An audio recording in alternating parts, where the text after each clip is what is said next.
quite a nice segue into our next talk. This is Ronan, our International Strategic Accounts Director at RTL AdConnect, and he's going to talk about how to speak addressable TV in Europe. So, Ronan, over to you. Hello everyone, I'm very glad to be here with you as part of this MadFest Anywhere festival. My name is Ronan Bourgeois, I'm French, and I'm Digital Director at RTL AdConnect. RTL AdConnect is a simplified access for international advertisers to a global total video inventory. Total video means TV is both a screen and a portal to content. There are plenty of opportunities to use TV content and TV screens beyond each other. ATV, AVOD, BVOD, programmatic TV, etc. But I'm here today to give you a quick but accurate update on the hot topic of the moment, addressable linear TV. This topic, discussed for several years, is now a reality in many European markets. As you probably already know, addressable TV is the best of both TV and digital worlds. Indeed, this combines high quality and brand safe scale of TV with the targeting precision and the measurement capacities of digital. But there are different addressable models TV in Europe. Different equipment brought the broadcaster to explore different addressable TV solutions based on the dominant norm in the country. First, IPTV and set-top box addressable TV, so for example in France, in UK or Belgium, offer live replacement of ads in the break. So this is dynamic ad insertion or ad stitching. Secondly, the HbbTV, so especially in Germany and Spain, offers overlaying of program and trailers with display ads and a little bit of video. So finally, a total of 32 million households in Europe are now compatible with RTL addressable TV portfolio. Also, targeting possibilities combine the power of TV and digital. It can be segment targeting, exposure optimization, geo-targeting, etc. Here is one example of a German addressable TV campaign. They use the targeting by the viewing behavior and interest. Hewlett-Packard reached thousands of units of identified Formula One enthusiasts. This format, called the L banner, is the most common in Europe, and it captures 40% of the TV screen. It has been studied by our partners in Germany to ensure that the user experience is preserved. The findings were truly positive. 73% find it innovative and 70% less disruptive than other ads. In Spain, our media partner also proved with their studies that addressable TV is bringing incremental reach to a linear campaign. The average incremental reach on top of TV was plus 2.4 points, which is really telling when you know the cost of an incremental point of reach. From our experience in many European countries, addressable advertising helps optimizing a lot of KPIs. First, by optimizing reach and frequency based on an ad viewership. So advertisers can target specific devices that were tuned in or not during a commercial. Secondly, by driving audiences down the funnel with storytelling at household level. So that means tailored messages to different households, creating a storyline or advertising on a range of different products. Also by adapting creative with applied data. We can show closest store to each household, or we can also show live betting odds for upcoming sport events. Also by tailoring message to geographic region.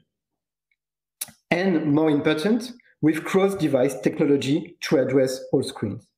Indeed, all advertising contact from every household screen can be gathered in one place. So finally, addressable TV is no longer a discussion about a possible future. It's here today. Different countries are exploring different methods already, and as mentioned, with really positive results. Now is the time to be investing in addressable TV. We can all enjoy the ride and really experiment while we find our way to new standards. Thank you very much, and looking forward to your question.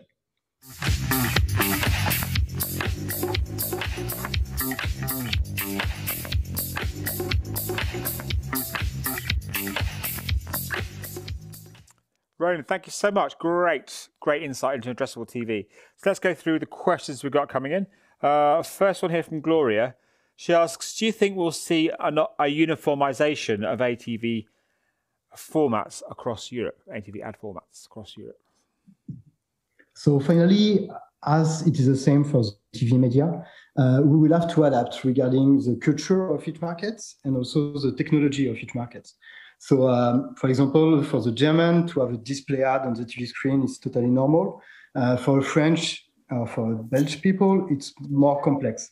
So that's why it will not really be a uniformization. We will have to adapt to the different culture. Excellent. Question for me. What are the most interesting consumer differences you've seen across territories and they're sort of willing to take up CTV ads? And you mentioned France differences, but in terms of the consumption of it and the actual results of CTV ads in different territories across Europe. Yeah, the consumption will be very different because, for example, in French, in Belgium, it's more video, and definitely this population are more focused on video. In markets like Germany or Spain, you have the display ad, and so you can be more creative inside the display. You can put some insight about the weather. It's very bad and very good today in Paris, so you can adapt it. So the creativity will be very different. It's a question here from Robert, who says, how do you think the advertising agency community is keeping pace with the development of technology in terms of increasing their creativity?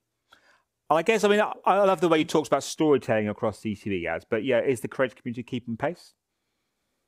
Yeah, definitely. So the media agency should be involved in the addressable TV media development, but also the creative agency. Because what you can do is that you can define for each people and for each contact a different creative.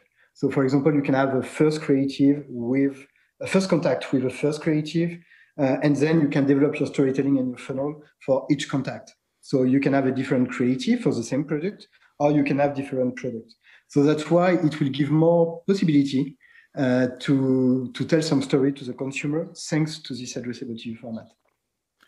Okay, question here from Ali. He says, what about ROI? What are you seeing in terms of conversion rates, etc., from addressable TV ads? So for the moment, addressable TV continue to be a branding media. So the ROI is especially on the brand, on the awareness, because you can have a specific message to a specific target, but it's only the beginning. So we cannot have really some interactivity. We made some tests with some QR code, for example, in Germany for some game publishers, so in the gaming industry. But for the moment, it's too soon to have some real measurement and some real ROI. Today, it's brand effectiveness. Well, Ronan, we're out of time. Thank you so much. That's great talk.